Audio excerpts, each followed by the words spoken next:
Depan kita tidak akan mengkonsentrasikan kepada food estate. Justru kita ingin kontrak farming itu dibangun untuk Indonesia ke depan.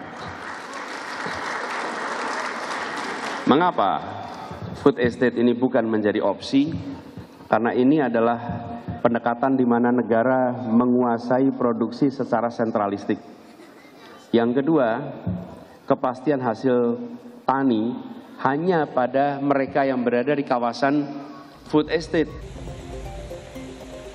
Kritik terhadap program food estate atau lumbung pangan disampaikan calon presiden nomor urut 1 Anies Baswedan.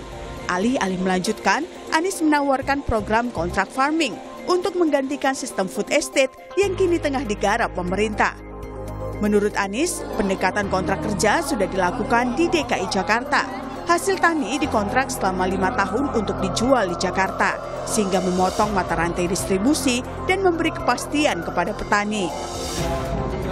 Namun Ketua Dewan Pengarah TKN Prabowo Gibran, Airlangga Hartarto, tidak setuju dengan ide kontrak farming yang digagas Anies Baswedan untuk menggantikan food estate.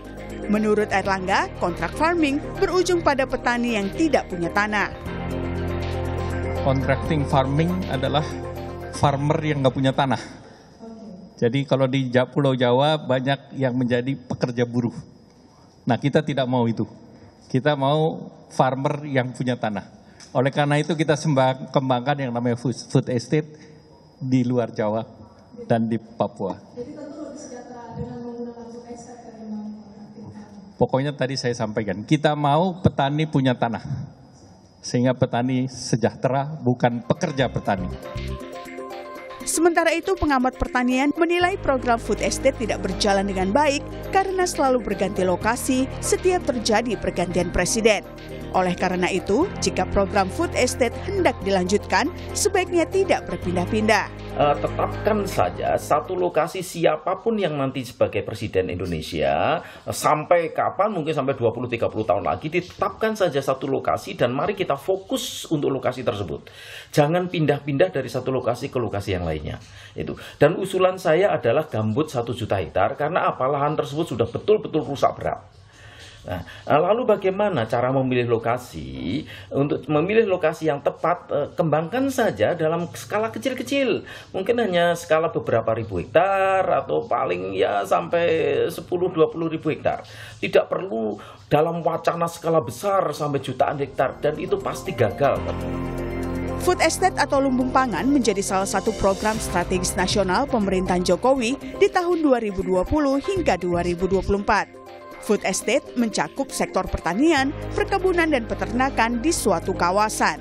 Proyek ini tersebar di sejumlah wilayah, di antaranya Kalimantan Tengah, Sumatera Utara, NTT, Yogyakarta, Jawa Barat, hingga Papua. Program food estate sudah dicanangkan sejak era Presiden Soeharto hingga Susilo Bambang Yudhoyono. Tim Liputan, Kompas TV.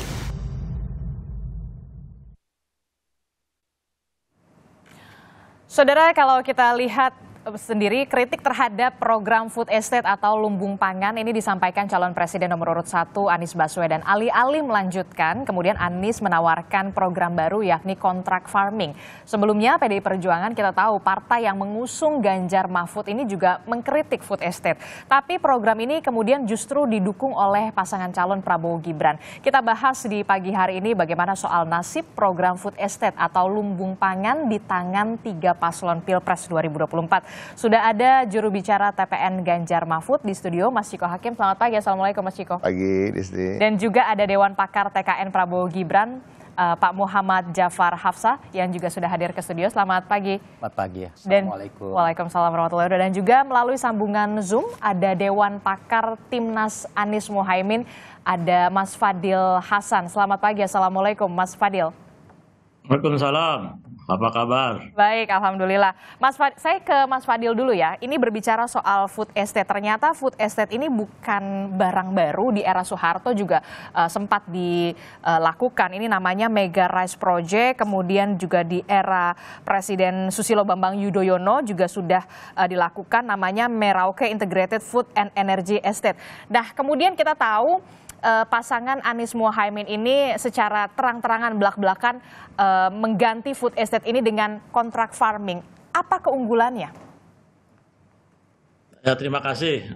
Selamat pagi semuanya. Jadi pertama-tama saya ingin menyampaikan ya bahwa yang disampaikan oleh Pak Anies Baswedan itu adalah sebuah konsep yang disebut sebagai kontrak farming ya, yang sebenarnya itu agak berbeda dengan pengertian food estate.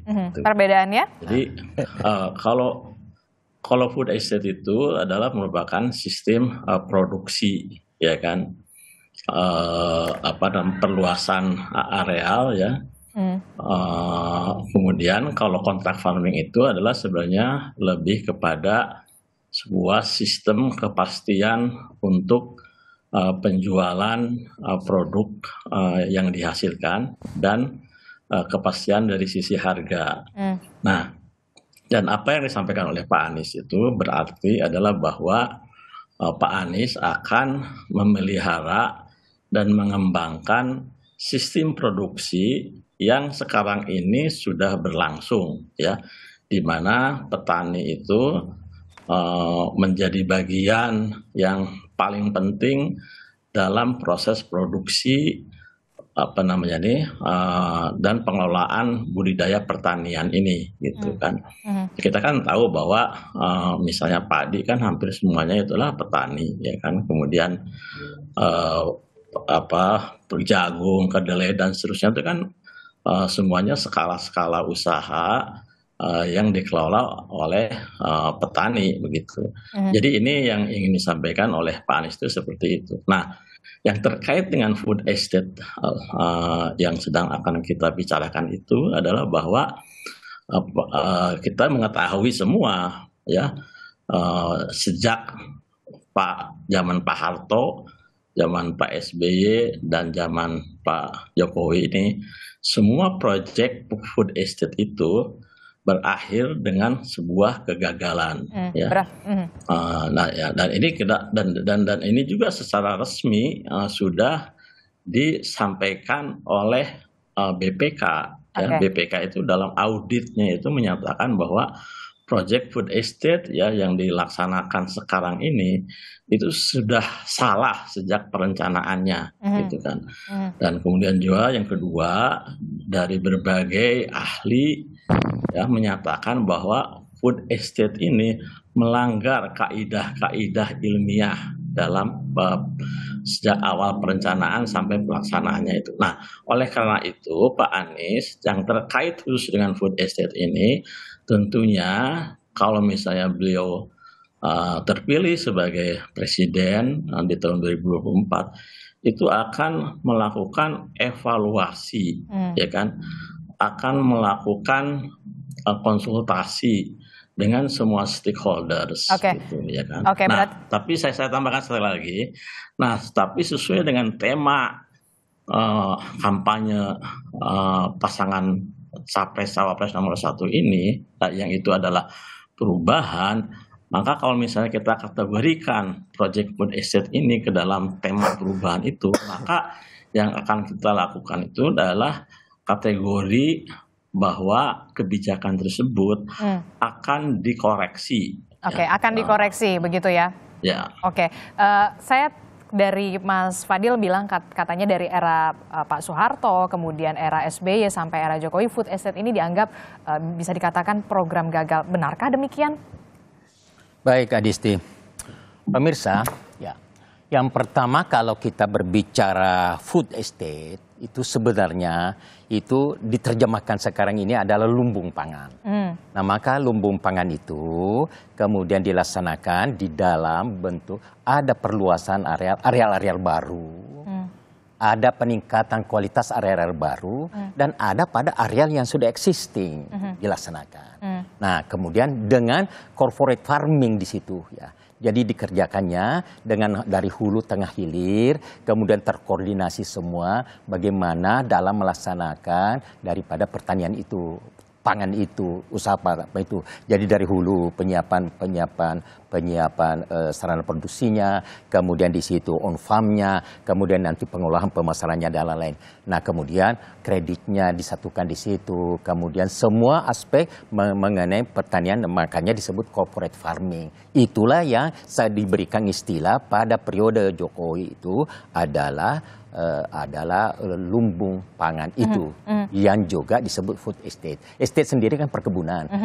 Umumnya kan pertanian pangan seperti padi itu kan dalam sawah ya, dalam petak-petak tertentu. Dia ingin melakukan seperti estate begitu, perkebunan hamparan besar seperti di Australia seperti Amerika. Nah itu yang akan dilakukan. Tapi kalau tadi melihat paket sebelumnya gitu, kalau kata pengamat pertanian jangan langsung berskala besar dulu karena akan ada resiko-resiko kegagalan di sana. Jawaban Anda? Itu di dalam pendekatan. Nah, pada waktu Jokowi dan nanti kalau Prabowo ya Gibran menjadi presiden, maka food estate yang akan dilakukan adalah yang terkoordinasi baik pada lahan lama, lahan baru, dan lahan yang ditingkatkan. Jadi dikombinasi intensifikasi dan ekstensifikasi di situ. Cuman dilakukan dengan corporate, dengan satu manajemen ya bisnisnya, sehingga dia dapat memberikan nilai tambah kepada seluruh komponen-komponen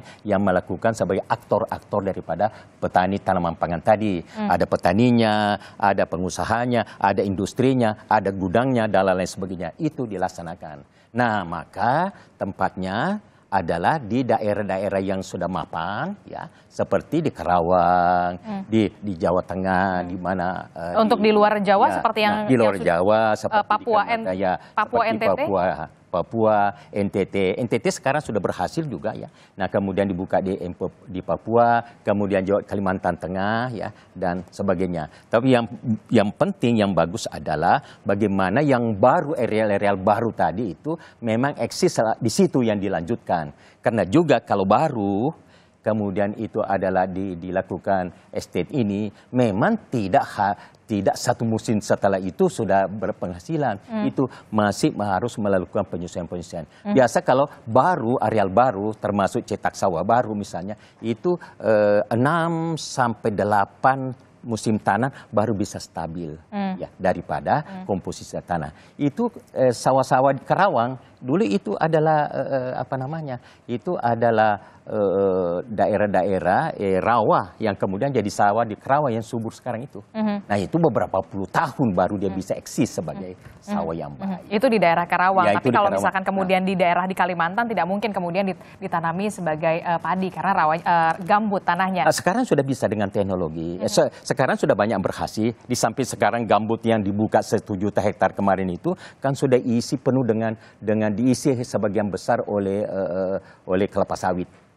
Nah, kemudian dengan teknologi, dengan pengapuran, dengan apa sudah bisa. Itu memang produktivitasnya tidak sama besar di Pulau Jawa. Tidak seoptimal di Pulau Jawa. 3 ton per hektar. Gitu. Tapi itu sudah bagus sebagai tambahan produksi. Oke, Mas Ciko, dari pasangan Ganjar Mahfud, kalau kita melihat kan sebelumnya PDI Perjuangan ini cukup tegas mengkritik soal food estate ini. Kalau dari pasangan Ganjar Mahfud seperti apa? Punya kontribusi atau punya perubahan yang lain begitu soal food estate ini? Justru kita melihat tidak harus banyak dilakukan perubahan, tapi lebih ke pengembangan dan percepatan di bidang agraria ya, di bidang pertanian. Nah, kita melihat bahwa banyak sekali best practices di beberapa daerah seperti di Bali yang sangat terkenal dengan sistem irigasinya, Sumatera Barat sebagai penanam padi yang sangat hebat di Sumatera Utara, di NTT dan di berbagai daerah.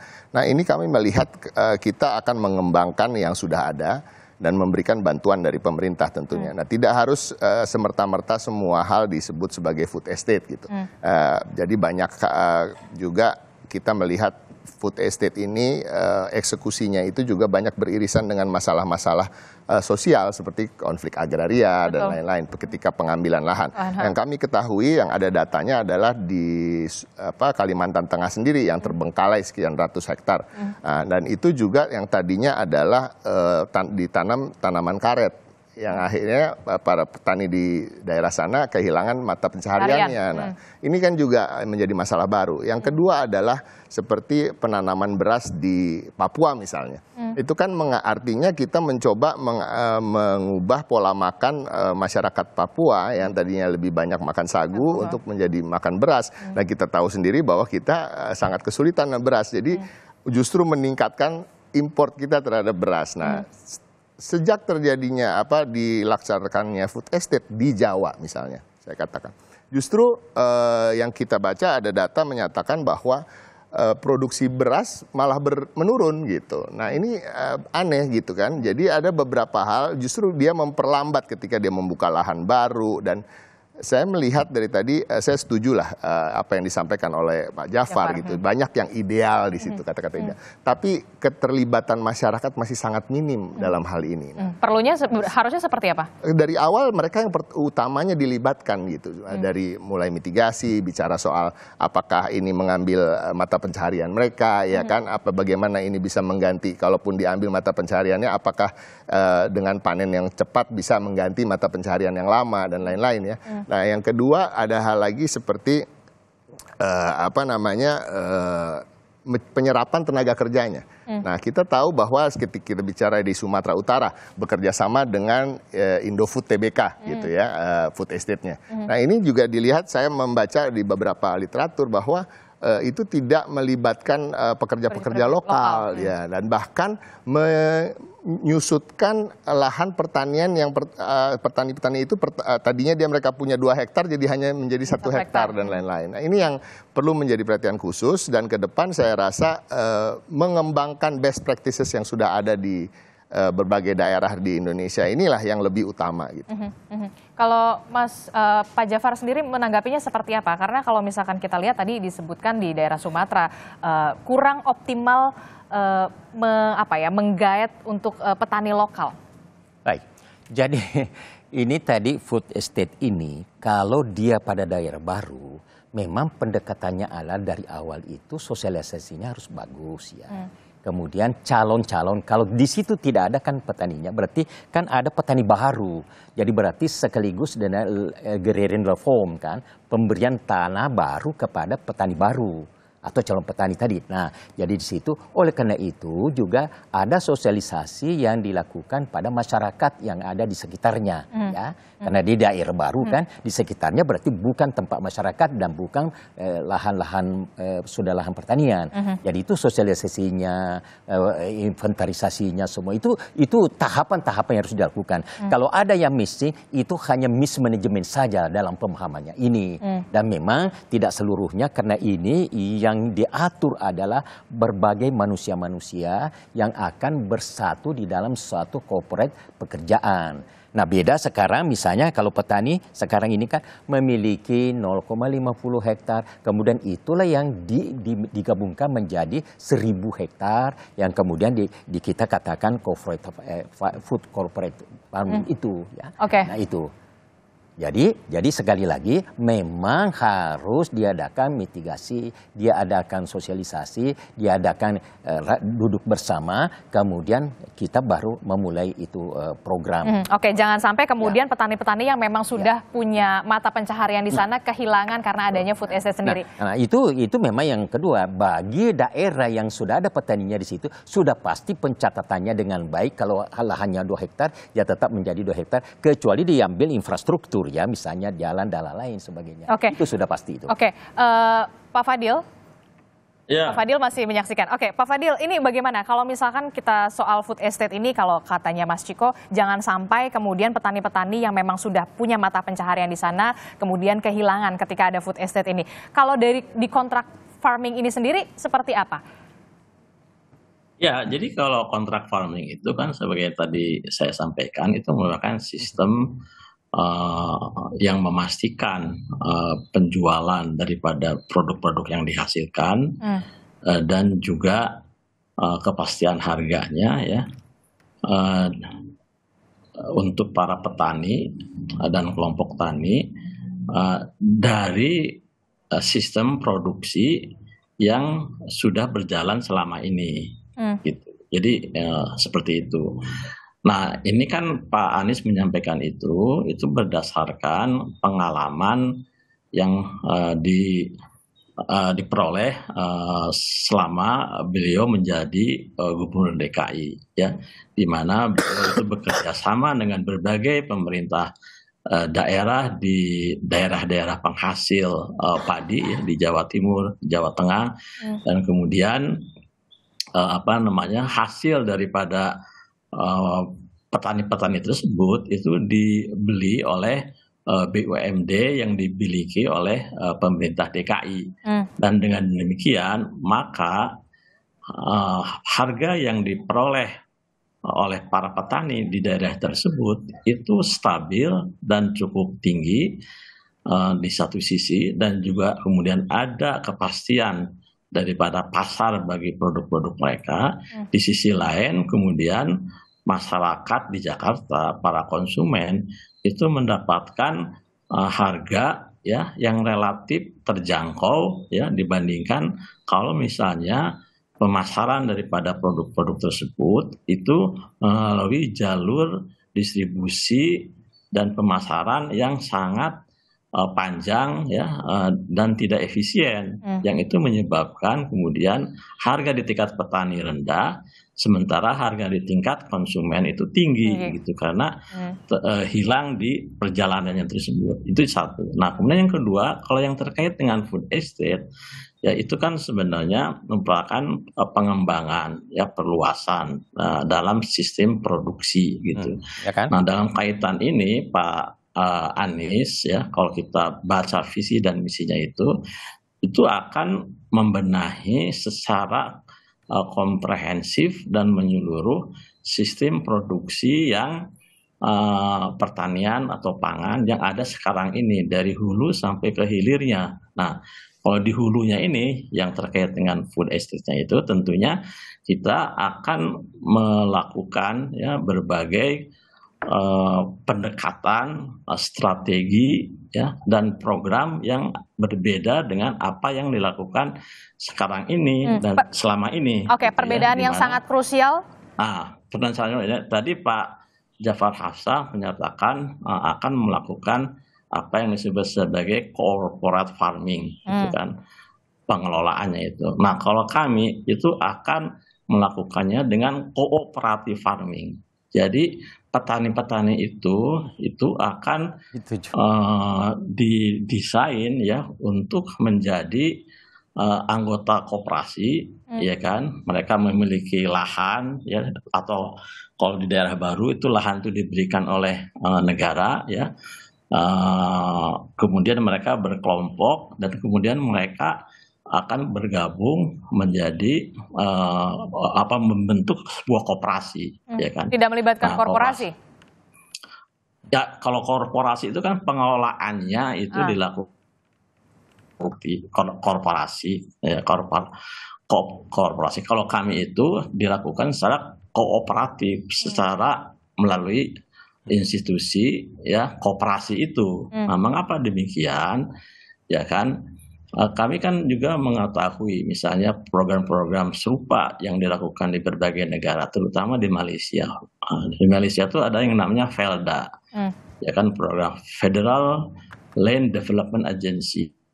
Seperti itu. Jadi petani diberikan lahan, kemudian mereka membentuk koperasi, ya kan, seperti itu. Nah, jadi itulah salah satu perbedaan pokok, ya, antara yang akan kami lakukan dan dilakukan oleh pasangan lain. Jadi kita pendekatannya itu adalah koperasi, ya, koperasi, dan itu juga saya ingin menyampaikan di situ mengapa koperasi, karena itu kita ingin menghidupkan, ya, dan memberdayakan kembali kopi, ya, sebagai salah satu bentuk usaha sesuai dengan amanah konstitusi kita. Oke, berarti tidak melibatkan korporasi, begitu ya? Atau tetap melibatkan korporasi? Dalam hal korporasi bukan berarti tidak terlibat, bisa saja nanti kan kita bekerja sama, ya kan.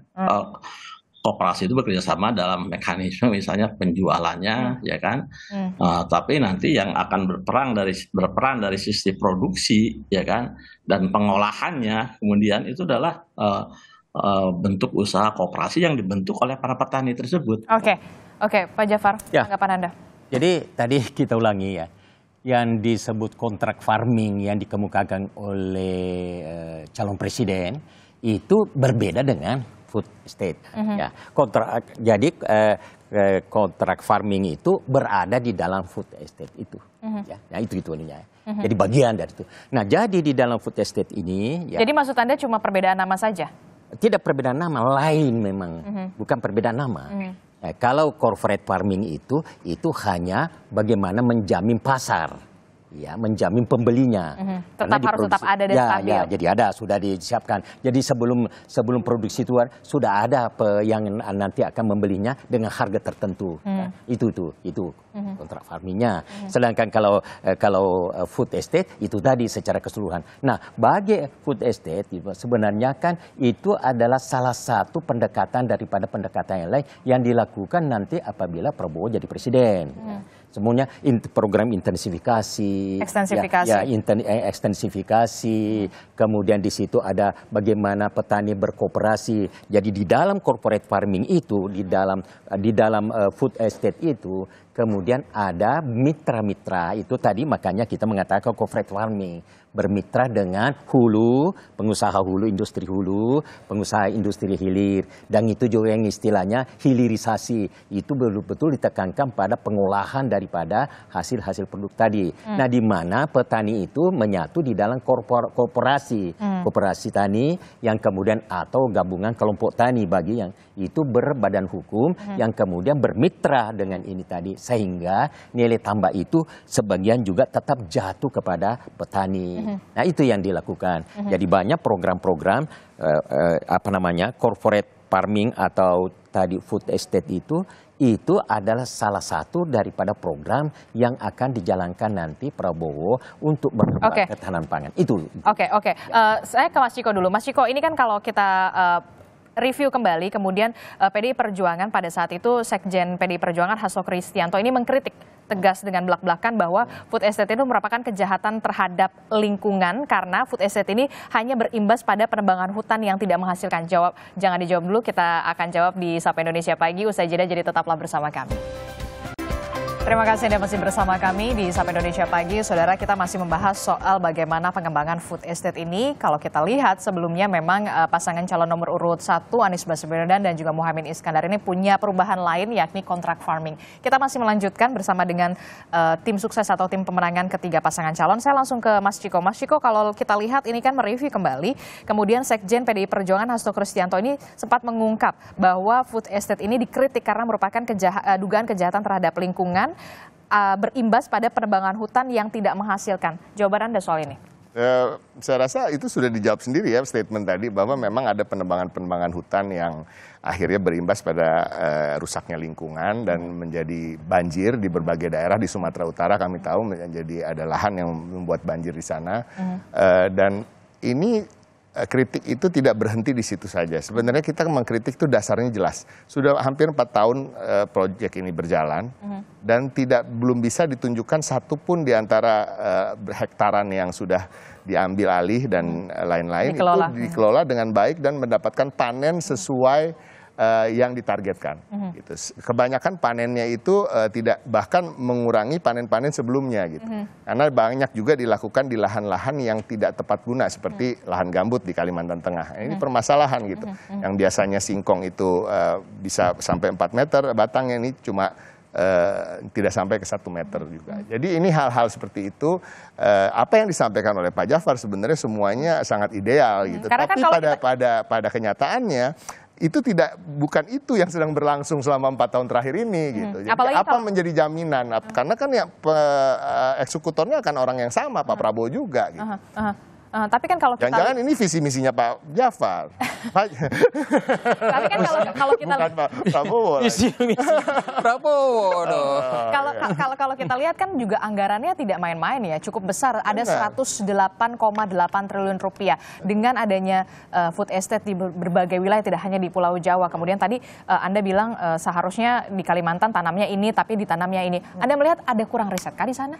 Betul, itu salah satunya kurang riset dan yang yang paling utama sebenarnya kenapa ada kami mengatakan food estate tidak akan kami lanjutkan, karena ini cukup tidak akan dilanjutkan ya, karena ini cukup bertentangan dengan visi misi kami yang justru ingin menghentikan alih guna lahan subur bagi petani, dan kami ingin membagi-bagi lahan subur untuk petani. Nah, dan ini tidak bisa dilakukan serta-merta menunjuk satu daerah dan sekian luas gitu ya. Jadi tentunya harus, dan juga seperti tadi yang saya katakan, kami juga tidak ingin mengubah pola makan satu penduduk di suatu daerah gitu. Merauke di ini. Nah, itu banyak sekali yang bertentangan dengan apa yang akan kami lakukan. Nah, kami lebih, kembali lagi saya katakan di sebelumnya juga, lebih ingin mengembangkan best practices yang sedang berjalan di berbagai pertanian di berbagai daerah. Oke, kalau Anda menyebut tidak akan melanjutkan food estate, lalu programnya seperti apa? Kalau paslon nomor urut 1 sudah jelas namanya contract farming. Kalau untuk pasangan ya, kita mengembangkan per daerah saja, per daerah apa yang menjadi keunggulan mereka, seperti di Gerobokan petani kedelainya itu kita berdayakan mereka, kita beri bantuan-bantuan ya kan, kemudahan kredit, off taker dari corporate ya kan, dari BUMN maupun BUMD. Berarti juga itu mempunyai kewajiban untuk mengambil pengoptimalan intensifikasi. Betul, intensifikasi apa yang sudah berjalan di Sumatera Barat seperti pertanian di sana, beras dan lain-lain. Nah, ini yang kita akan kembangkan.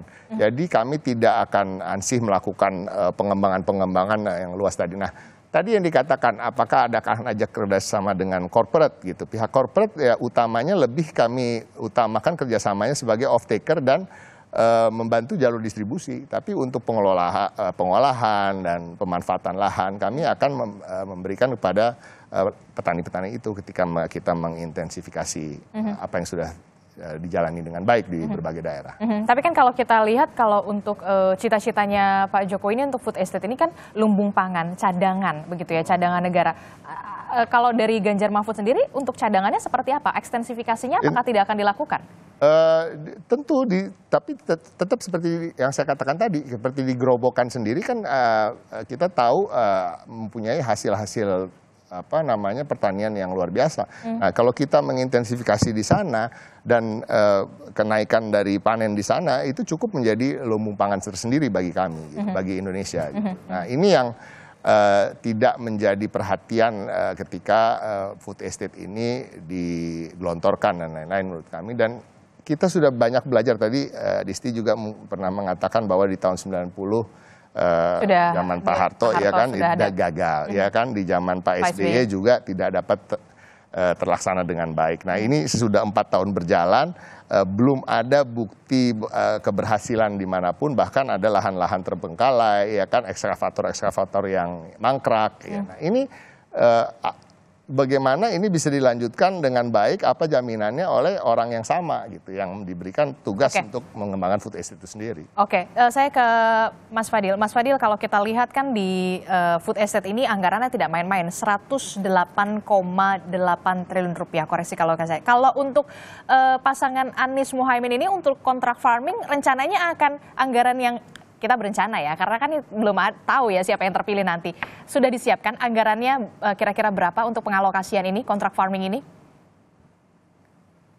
Kontrak farming itu kan lebih kepada arrangement ya, penjualan hasil-hasil produksi pertanian.